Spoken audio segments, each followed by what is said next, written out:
Beneath the world's oceans, a seismic event is occurring. Coral reefs, essential for maintaining marine life and coastal storm protection, are slowly dying in the climate change-fueled warming waters. In tonight's In Depth, CBS's Karen Hua reports from Hawaii on the underwater efforts to save them. Hawaii's coral reefs are changing. Jared Taylor has been diving in these waters for several years and sees it. Sad and disheartening. He showed us the evidence off the coast of Honolulu. Once vivid colors are now gone. It was really colorful probably 2 years ago, and now it's all bleached white. It's not just Hawaii. According to NOAA, 84% of the world's coral reefs are now under heat stress that can cause bleaching. When the ocean warms, the algae that makes corals colorful are pushed out, leaving them as white skeletons. It's heart-wrenching to see these huge areas, expanses of amazing biological diversity. It's like pulling the plug on a TV and it's just static. It just goes blank. And the recovery is extraordinarily slow to zero. Over on the Big Island of Hawaii, marine scientist Greg Asner leads the Allen Coral Atlas, a program that maps coral bleaching with the goal of conservation. And unfortunately, wherever you see green dots, there's coral reef that is bleaching today. 2024 was Earth's hottest year on record, on both land and sea, with the average ocean surface temperature hitting 70 degrees. The heat is speeding up coral deaths. Where it used to take years to kill a reef, now it can be weeks, sometimes days. Here's the dead part. The ugly part. Ugly part. There are some heat waves where you and I would get in the water, might swim around for a while and actually start sweating in the water. Corals and other species that live on the seafloor are much more sensitive than we are.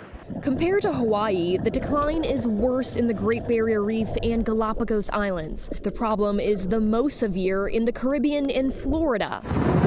Reefs also create a natural seawall that can protect coastlines from storms, preventing billions of dollars in flood damage, according to NOAA. So at the end of the day, this is a dire situation, but not all hope is lost. There are some solutions. Underwater nurseries allow coral to repair and regrow. There's also a push to educate tourists to use sunscreens without chemicals harmful to corals. The next gen, the folks that I'm training now, they could be the ones who could see the recovery phase if we get fossil fuels under control. A global effort to preserve life and color underwater. Karen Hua, CBS News, South Kona, Hawaii. New data shows bird populations are declining sharply, even in areas where scientists previously expected them to thrive. The findings from Cornell University are concerning researchers and bird watchers alike. CBS's Tim McNicholas in New York shows us how it could have widespread effects on the environment. Even now, during the peak of bird migration season, happy migratory bird day. Bird watchers gathered at New York City's Bronx Zoo say their hobby isn't what it used to be. But every time I go on a tour, usually the person who's leading it is like, wow, there used to be more birds here. That's a nice flyover. A team at Cornell University investigated that problem by turning bird watchers into citizen scientists. You see it? Birders across the country logged 36 million observations from 2007 to 2021 into a program called eBird. That helped Amanda Rodewald and the Cornell Lab of Ornithology learn where bird populations are dropping and why. Any species, most species in fact, are declining most severely where they're also most abundant. And those are the places that we typically would expect species to thrive. We care about the birds, of course. We also share the same environments as these species. Researchers say bird populations are declining across every habitat, but the worst declines are in grassland birds and shorebirds. Scientists blame drastic changes in bird migration paths from invasive species, new land use, pollution, and climate change. Because they actually breed here? Gautam Surya with the Wildlife Conservation Society says humans can help by using windows with decals visible to birds to reduce deadly collisions. Birds are a very important thing that keeps ecosystems functioning the way they're supposed to. They eat insects, especially pests. Yeah. Oh yeah, he's facing us. The good news is that with the help of birders, scientists say they're learning more than ever before in hopes of finding solutions. Tim McNicholas, CBS News, New York. This broadcast has done extensive reporting on the effects of climate change, and our attention was recently drawn to the Arizona desert. In tonight's Eye on America, Chris Van Cleef shows us how an enduring symbol of the American Southwest is struggling to survive. Everybody wants to get their picture taken with the saguaro cactus. They are the main attraction. They are, without a doubt, the main attraction. John Gurule from Scottsdale Adventure Tours makes his living off the Sonoran Desert, where the saguaro cactus has thrived for centuries. Some of them are well over 100 years old. But now, parts of the Arizona desert are getting too hot for these cactuses. Just within the last year on this trail that we take, I've noticed 2 of them that have actually been blown over, and to me that's highly unusual. What goes through your mind when you see that? But it's always concern that, you see that maybe it's something bigger. It doesn't take a rocket scientist to see them and see that it looks like they're melting. The already arid Southwest has gotten drier over the last 20 years. Starting in 2020, parts of Arizona have seen extended periods of record-breaking heat. 110-degree temperatures lasting for weeks on end are causing the hardy saguaro to drop dead from what amounts to heat stroke. Over the last 5 years, researchers have noticed the death rates of saguaros in the Phoenix area have jumped from 1% to 2% a year to closer to 7%, far faster than a cactus reproduces. And to replace a saguaro like this one can take a century or more. It starts to feel a bit like a graveyard. It's a little bit like that, yes. When you see Scientist Kevin Hulteen has been studying the cactuses for 14 years. We are undoubtedly going to be seeing more and more of these kinds of graveyard conditions as the rest of the desert continues to get warmer and warmer. Researchers say studying the saguaro's response to heat is challenging in part because the cactuses grow very slowly. They're not going to disappear completely. But in terms of trying to improve their chances, it really is partly up to us. So his team at the Desert Botanical Garden is working to identify the most resilient varieties, saguaros best suited to withstand a hotter, drier Arizona. Are we looking at the future saguaro cactus for Phoenix here? Potentially, yes. Hopefully. That's the idea. Some of these seedlings will end up in the Tonto National Forest. It will take decades for them to grow and will likely require a symbol of the Old West to find new strength to survive. For Eye on America, I'm Chris Van Cleef, outside Scottsdale, Arizona. In tonight's Eye on America, the web of life. Different life forms and their environments depend on one another. But what happens when you pull a thread from the web? Jonathan Vigliotti reports proposed changes to the Endangered Species Act could endanger some of the species it's designed to protect. Lurking beneath the surface of Washington's Puget Sound are some of nature's most magnificent and endangered species. What's it like when you see a pod? It's like the coolest thing. Yeah, it's really remarkable and exciting. Stephanie Stockwell and Mindy Roberts, both longtime advocates for wildlife conservation, took us on a search for the southern resident orca, unique to these waters. Once thriving, there are now believed to be just 73 left. Their numbers have declined because their food source is going down. Chinook salmon, that they mostly rely on, their population is crashing because of habitat destruction. It's a damaged circle of life. Last year, the Chinook salmon was added to the list of endangered species. The Endangered Species Act protects both animals and the habitats in which they live under the Act's definition of harm. It includes not just directly killing an animal, but also doing damage to its home, so where it lives, where it eats, where it breeds. Recognizing what happens upriver impacts species downstream. But now the White House has proposed changing the definition of harm to exclude damage to habitat, paving the way for industrial development, including logging and mining. Lance Winnica directs a group that has revitalized this river to increase the salmon's ability to breed. Projects like this won't receive the federal investment that I think is necessary to really give these salmon a chance to thrive and survive. potentially depriving a food source for both the orca and one of the Endangered Species Act's biggest success stories, also located here in the Puget Sound. Oh, here comes the other one. The bald eagle. Art Wang is a retired director of the National Audubon Society. The bald eagle has made this incredible rebound. Is the coast clear? No, the coast is never clear, unfortunately. There are threats to the bald eagle still in terms of everything from loss of habitat, loss of fish, loss of salmon. The guardians of nature we met are balancing their uncertainty with optimism. What gives you hope? I've lived in Tacoma now for over 25 years, and I've seen changes. It's now vibrant, but that's why we just can't lose momentum on that recovery, and particularly habitat that takes years and decades to recover. The ultimate concern that half a century of progress and protection could be undermined, leaving not just species, but the act itself endangered. For Eye in America, I'm Jonathan Vigliotti in Tacoma, Washington. Sharks are among the top predators in the animal kingdom who help regulate the complicated food chain in our oceans.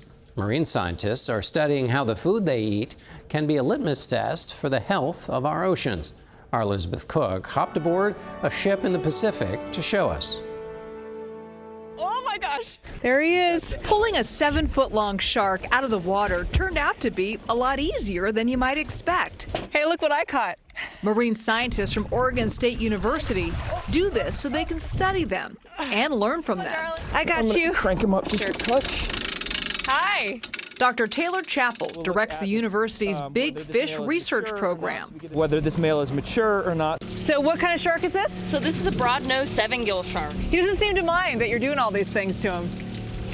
They get pretty chill when they're on the boat. Yeah. So we've got an aerator coming through. So right now he's calm. Sure. So your job, so you're going to take your hand, you're going to hold his nose right here. Okay. These fish, sharks, are the best way to understand not just how they live, but where they live. A healthy shark means a healthy ocean.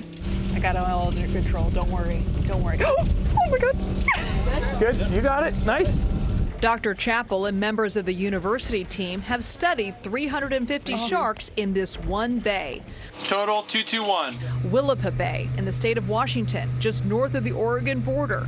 There are 15 different kinds of species in and around the area. Now, why this species right now? So 7-gills are really an indicator of the health of your ecosystem and the ones that maintain and manage the ecosystem. Sharks are an apex species, meaning they are at the top of the food chain. If what they are eating is healthy, then that is an indicator of the health of the water.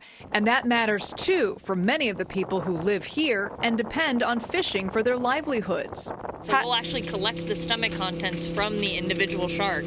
Part of the examination Jess Schulte will do is figure out what the sharks are eating. Right. She is working on a PhD on sharks' diet. And today, another shark. They're also generalist predators, so they'll eat basically whatever's in front of them. Even if it's another shark. Even if it's another shark. Back in the lab, what they learned from the shark is analyzed. We've actually got a jaw here of some animal. No surprise, this is a healthy shark. Has it been difficult to get people to care about sharks because of, frankly, the bad rap they've gotten over the years?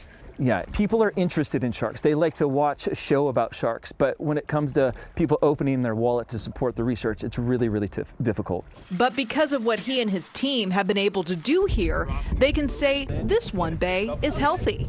You're free, buddy. You did great. Elizabeth Cook, CBS News, Willapa Bay, Washington. The warming ocean waters off the Florida coast have had a devastating impact on Florida's coral reef, the third largest barrier reef system in the world.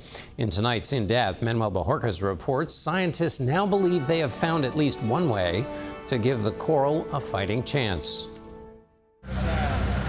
To understand the significance of this boat ride off Miami's coast, you'd have to go back to where this journey started. Off the Caribbean coast of Honduras, and a species known as elkhorn coral that forms the skeleton of a healthy reef. This place is called Delaware Bay in Honduras, It's really warm, and it's the kinds of conditions where corals have to be really tough to survive. But Andrew Baker of the University of Miami's Rosenstiel School of Marine Science says the same species of coral in Florida's reef has been nearly wiped out by a combination of factors, including warming waters due to climate change. Over the last 50 years or so, we've lost more and more of these elkhorn corals, culminating in 2023 when we had this really warm summer that killed well over 95% of the remaining elkhorn corals. 95%? More than 95%, yeah. And in order for that population to recover, it was determined that we need more diversity from outside of the Florida population. Enter the Honduran elkhorn. First, scientists with Talamarine conservationists would have to carefully pluck coral from the reef in Honduras that thrive in warmer waters. Permits would be needed for the special transport of the fragments into the United States, where scientists with the University of Miami and the Florida Aquarium in Tampa would crossbreed them with Florida's elkhorn.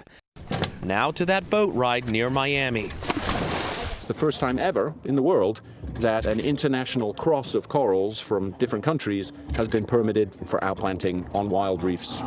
It was time to plant the babies onto Florida's reef, underneath these protective umbrella trees. Carrie O'Neill is with the Florida Aquarium. If these corals can live through the next marine heat wave, then that is critical for our coastal protection on the coast of Florida.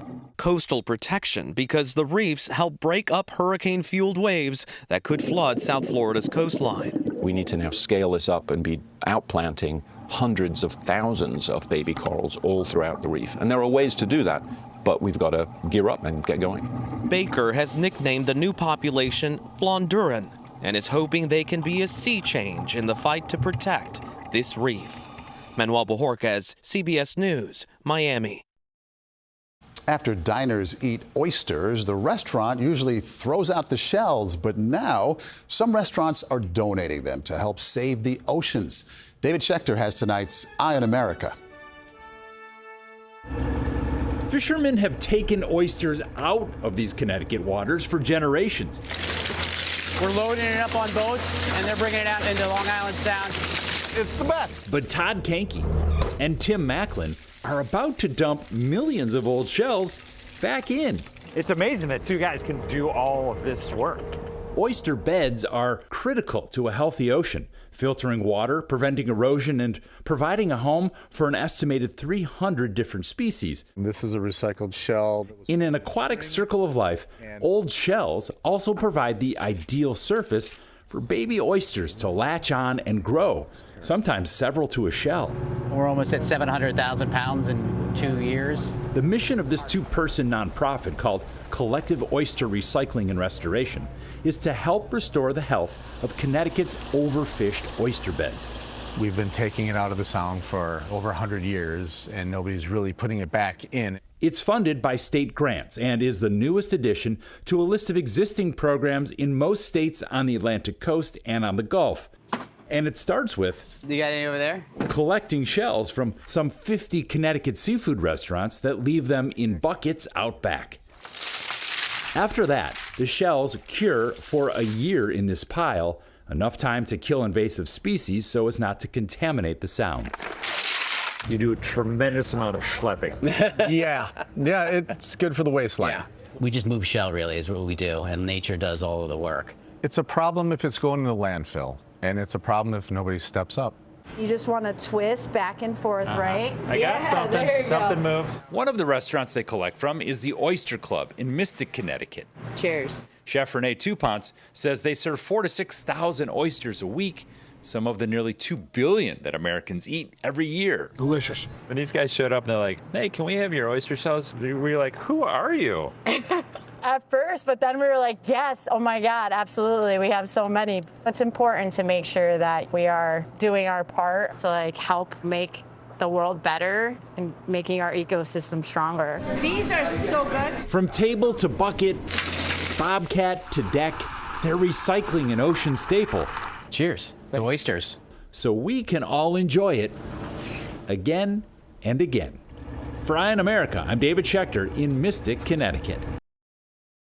A slow motion crisis is unfolding in this country on coastal farmland. Little by little, saltwater is mixing in with fresh in a process called intrusion, destroying acre after acre of soil, costing farmers millions and millions of dollars.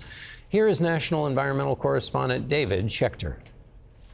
I love life. I love watching things grow. On Paul Cartanza's farm, 2.5 miles from the Delaware Bay, he faces an emerging threat his father and grandfather never did when they were farmers.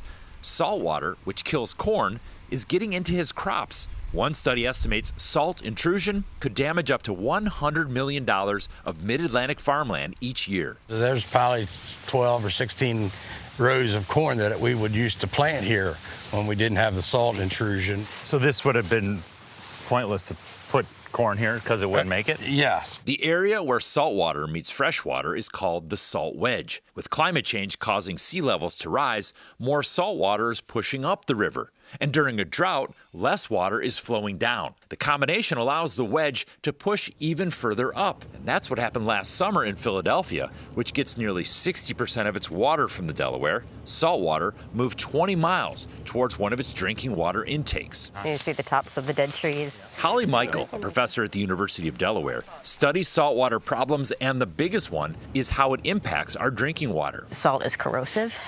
For example, if there are lead pipes, you certainly don't want lead corroding and leaching into your water. The agency responsible for managing the Delaware has released water from dams to push the salt back downstream 5 times in the last 10 years. We should be worried about our water resources. It's a connected system, so every piece of it matters. Cartanza was worried enough about the problem to invite scientists to install pipes, tubes, and instruments on his farm to study what's happening here in hopes that they can find ways to adapt to the changes.